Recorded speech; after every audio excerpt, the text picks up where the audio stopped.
पाणी संपलं, हातचं काम संपलं, अशी ती दुरावस्था त्या भागातल्या शेतकऱ्याची आजही आहे. म्हणून याचे 3 गावाची जी माझी पदयात्रा होती खडकपूर्ण पाणी परिषदेची, ज्या गावात अंधार त्या गावात पकडण्यात आले. आरोपी हे लखपती करोडपती होते की ज्यांनी संस्थांची जमीन 50 एकर जमीनचा नंबर 4 लोकांनी हडप केला होता. आणि गावासाठी झटणारे तुमच्या आमच्यासारखे जे सामाजिक कार्यकर्ते असतात, म्हणजे त्या गावचे सरपंच राहिलेले मला सांगितलं पाहिजे. तुमच्या जिल्ह्यामध्ये लाखांवाड्याचा तालुक्याचा प्रश्न, ही मंडळी माझ्या आधी कुणी लाखांवाड्याची मंडळी असताना विचार हल्ली होते राजाभाऊ. आणि अशा परिस्थितीत त्यांच्या दिवसा 5 वाजता घरी जात असताना त्या 4 मुलांनी खून केला होता. हे असे अनेक प्रश्न आहेत, मी ते सांगणार नाही. कार्यक्रमाचे अध्यक्ष तुमचे आमदार होते त्यावेळेचे तत्कालीन विद्यमान सामनाजी दिवशी, त्या भागातल्या लोकांनी सुद्धा मला बोलवण्याचं कारण की बुलढाणा जिल्ह्याचे एसपी दीपक जोग होते, जे स्ट्रिक्ट एसपी होते एकदम, त्यांना सामोरं जावं लागलं.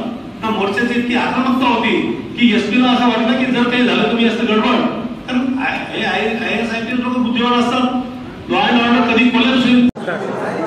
बुलढाणा जिल्ह्याची वंचित बहुजन आघाडीची उमेदवारी मला या ठिकाणी जाहीर झाल्यानंतर मी पहिल्यांदाच ही घाटाखाली सर्व तालुका अध्यक्ष, सर्व पदाधिकाऱ्यांची कार्यकारिणीची मिटिंग या ठिकाणी, जुन्या आणि नव्या कार्यकारिणीची मिटिंग या ठिकाणी लावली.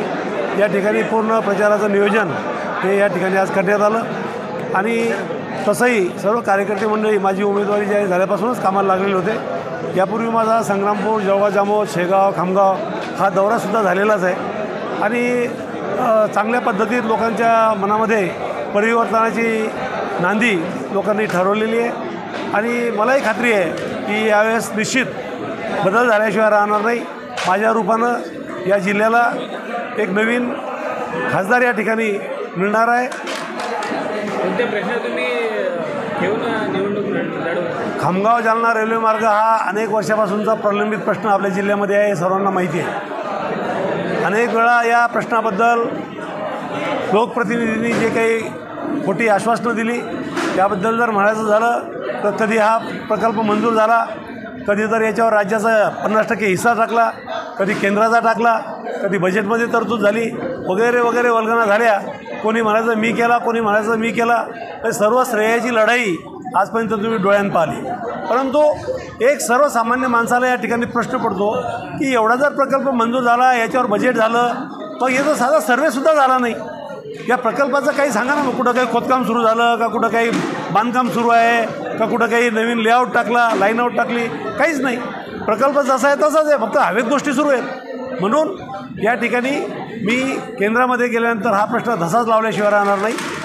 शिवाय बुलढाणा जिल्हा हा कृषीप्रधान देश आहे, कृषीप्रधान जिल्हा आहे. याच्यामध्ये कोरडवाहू शेती जास्त आहे, त्याच्यामुळं कापसाचं उत्पादन, सोयाबीनचं उत्पादन शेतकरी जास्त घेतात.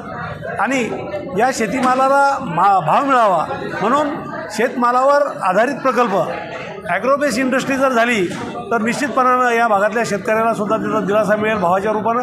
आणि हजारो सुशिक्षित बेरोजगार, जी बेरोजगारी वाढलेली तीसुद्धा या ठिकाणी कमी होऊ शकेल, हा मला विश्वास आहे. हो, सर्व पक्षांचे प्रचार कार्याची गडची सुरुवात झालेली आहे. आपली केव्हा होणार आहे? आमची सर्व तयारी झालेली आहे. कालच आम्हाला चिन्ह मिळालं. पहिले जे पक्षाचे सुरू झालेले आहेत यांची जुनी चिन्ह होती पक्षाची, जुने उमेदवार त्यांचे जाहीर झालेलेच होते. त्याच्यामुळं त्यांचं नियोजन हे आमच्यापेक्षा थोडं पुढं असू शकेल. परंतु आम्ही कासवगतीनं ही स्पर्धा जिंकल्याशिवाय राहणार नाही आणि सशाला हरवल्याशिवाय राहणार नाही.